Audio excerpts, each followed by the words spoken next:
If you try to take your current gen skill moves and stickwork into next gen Madden, you're going to have a really tough time. And that's why in this video, I'm breaking down for you guys the top 5 best skill moves in next gen Madden 22. And for my current gen players, don't worry, I've got something for you as well. Guys, welcome back to Top 5 Friday, and we are jumping right into it. So for our number 5 skill move, we have the dive, and it is going to help you tremendously in goal line and short yardage situations. And so I'm here on the 2-yard line. I've called the play fullback dive. And if I just run the play normally, there's a good chance that you're going to hit a defensive lineman and get brought down for maybe 1 yard. But if you dive with your fullback, and so I'm going to hold down X on Xbox or square on PlayStation, you can see that your fullback is going to take off like Superman, and it's much tougher for the D lineman to activate like a tackle animation to bring you down short of the goal line or the first down line or whatever you're going for. And I think that this kind of works best with some bigger guys. And so either a fullback or maybe subbing in a tight end at the fullback position, that is where I think you see the most success doing this dive. You can do it with a running back who doesn't have as much weight to it, but I'm going to recommend it with a big guy. And it's not 100%, but it's a pretty good chance of getting you into the end zone or wherever you're trying to get to. And so guys, that is the number 5 skill move, is diving for the goal line or short yardage situations. Now at number 4 is the air truck, and for this you need a player that weighs at least 245 pounds. And so first I want to show you what happens when you air truck with someone who does not weigh 245 pounds. So here's Robbie Anderson, and look at how slow these trucks are. They're just very slow, not very powerful. And by the way, if you don't know, to truck you just flick up on your right stick when you're running with your ball carrier. I think most people know how to truck, but if you don't, I'm just flicking up on the right stick. But look how slow these are. These aren't going to break any tackles. All we're doing is slowing ourselves down and not really getting any benefit from it. But now let's throw it to our tight end, who does weigh 245 pounds or more. And look at how much faster and more powerful these trucks are. If a safety or a cornerback comes in and tries to tackle us while we're air trucking, we have a pretty good chance of breaking those tackles.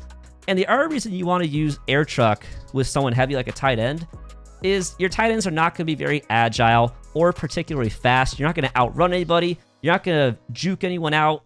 So this is a pretty good way of carrying some momentum after the catch and having a good chance of, say, breaking a tackle. And so the other thing you can do with an air truck is right after a catch, it's not on all routes, it's only on certain routes. I'm going to truck immediately after catching the ball with our tight end, and he's going to kind of shoot sideways. You see that? I don't use this very often, but let's say there's a defender straight in front of you. You can kind of use that to kind of juke out the defender straight in front of you and, you know, maybe take it for some extra yards. So you see right there, it's not really how the game intended. Last year, you could do it on a ton of routes. Right here, I'm doing it on a streak route. It definitely doesn't work on every route. Like I'll show you, if I do an in route, we are not going to get the same thing. And so just try out different routes, especially on streak routes. If you catch it and then immediately truck right after the catch, you will get that glitchy kind of sideways truck animation. But for the most part, guys, with your big guys, definitely use the air truck ability, and you're going to break a lot of tackles and just take a lot of momentum with you as you move down the field. Now at number 3 is the stop and go, and even though this isn't as effective as it is on current gen, you can still make user defenders miss with the stop and go on next gen. You're not going to make the computer miss, but you can definitely make some users miss. And so to stop and go, all you have to do, it's pretty easy on next gen, is just let go of everything, and then when you want to get going again, you just hold down sprint and point again with your left stick in the direction you want to go. Now to really make it a good skill move, you want to just let go for very briefly, just like a half second, quarter second, so that you just come to a very quick stop, just a little bit of a hesitation, and then you keep moving. And you want to make sure your left stick is pointed in the same direction before and after you let go of everything. As long as you do that, you can stop and go in any direction you want. We can do it sideways. You see this, just the little hesitations right here. As long as that left stick doesn't change, it's always going the same direction. If you change the direction of the left stick before and after, you might get some pretty bad animations and you're not juking anybody out. But keep it going in the same direction, and these little hesitations can definitely make some user defenders miss. And I would recommend just coming into offense only mode in practice mode spend 5 minutes doing some stop and goes, and you should have it down in no time. Now, real quick, guys, I've jumped over to current gen, and my favorite skill move over on current gen is still and always will be the stop and go. I think this is just so much better than any other of the skill moves in the game, and this is definitely something that you're gonna have to practice, but once you practice it, you will be able to make your opponents miss, both user opponents and the computer as well if you time it right, and I just think it's so insanely good. So how do you do a stop and go on current gen? So what I'm going to do when I'm running, let's do it in a straight line first. Right now I'm holding down sprint and holding the left stick forward. I'm going to let go of sprint, flick the left stick back, and let the left stick go all at the same time. That is the stop component, okay? So before you figure out the stop and go, break it down into pieces. First, figure out the stop. And so I'm going to do the stop again. I am holding down sprint. I'm holding forward on the left stick, and all at once, I let go of sprint. I'm going to flick down on the left stick, and then let go of the left stick right at the same time. So the left stick is going to kind of just tap against the bottom of like the plastic ring that the stick sits in the controller, and then I just let it go the moment it taps that. So practice the stops, and if you get good at that, you will see your player come to an immediate stop, and that's what you want. If you do it wrong, your player will start running backwards. You do not want to run backwards. A lot of people, when they first start, we see some of that. You don't want him to turn around. You want him to just come to a complete stop. That is the stop component. Once you get the stop component down, you're 90% of the way there, because after you have the stop component down, all you have to do is then just press forward again and start running. And you can see that the go part of the stop and go is not as explosive as last year, but it's still pretty good. And if you have a user trying to tackle you in the open field, you can hit them with that stop. They'll fly right by you, and then you just take off again. Now, the best thing is that this does not have to be straightforward. You can do the same thing going in any direction you want. And so like right now, I'm just letting go of sprint, and I was just flicking the left stick in the opposite direction of my move. So I'm flicking the left stick to the left and letting it go. If I'm running to the right, I'm going to flick the right stick to the right and then let it go. And so just get into practice mode, practice it. It is definitely the toughest move on here. It took me a little while to get used to it, but once you get it down, you will not forget how to do it. And it's so much fun. It'll just become second nature to you.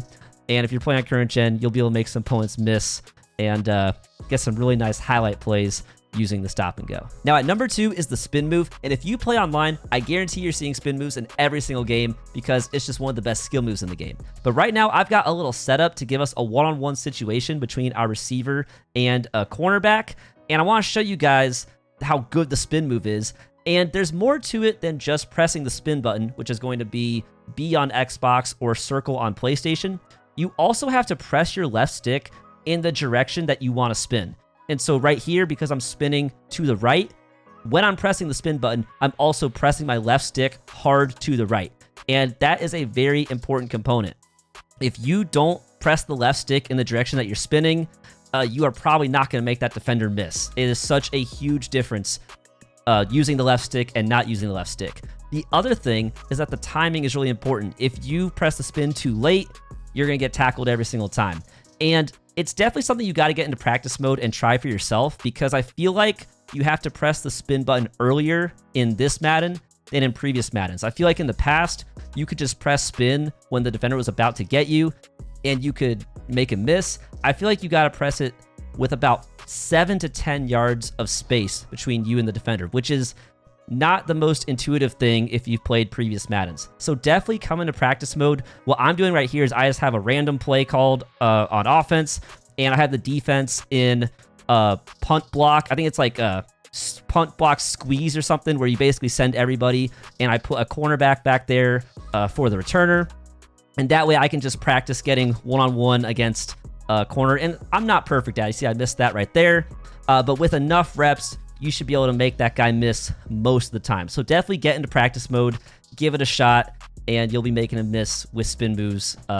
I think in just a couple minutes, you'll have this down. Now at number 1 is my favorite skill move in the entire game, and it's what I'm going to call the swerve. And the reason it's number 1, guys, is that it's the only skill move you can do on conservative carry. If you don't know what I'm talking about, if you go into your coaching adjustments on offense, you have the option to set your ball carrier to aggressive, balanced, or conservative carry. And I always play on conservative. What that does is it greatly reduces your chances of fumbling, but it comes at the expense of not letting you do any skill moves that require button inputs. It's not going to let you spin or juke or hurdle or dive, but I think that reducing the fumble risk is totally worth it, because in Madden 22, offense is so easy that if you turn the ball over once, all of a sudden you might have just lost the game. And so even though all the skill moves on this list are a ton of fun, I actually play on conservative because I'm trying to win Madden games, and I think that having a risk of fumbling by being on balanced or, say, aggressive carry, if that's your play style,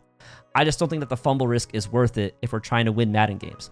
But fortunately, this #1 skill move we can do on conservative carry. And so I'm going to show you it right now, and I call it the swerve because that's literally all we're doing is we run up to a defender, and then we just quickly move our left stick, in this case to the left, and we just swerve around him. It's not quite a flick. It's kind of tough to describe other than I'm going straight at the defender, and then I immediately just move my left stick to the left. Now, I'm not bringing it into the middle. I'm not bringing it to the side. It's always pressed forward. And so right now it's forward straight at the defender, and now it's just forward diagonally away from the defender. So about 90 degrees on the circle away from where I was initially pointed at the defender. And if you come into practice mode and practice this, you will very quickly realize how powerful this is, because you don't lose any momentum.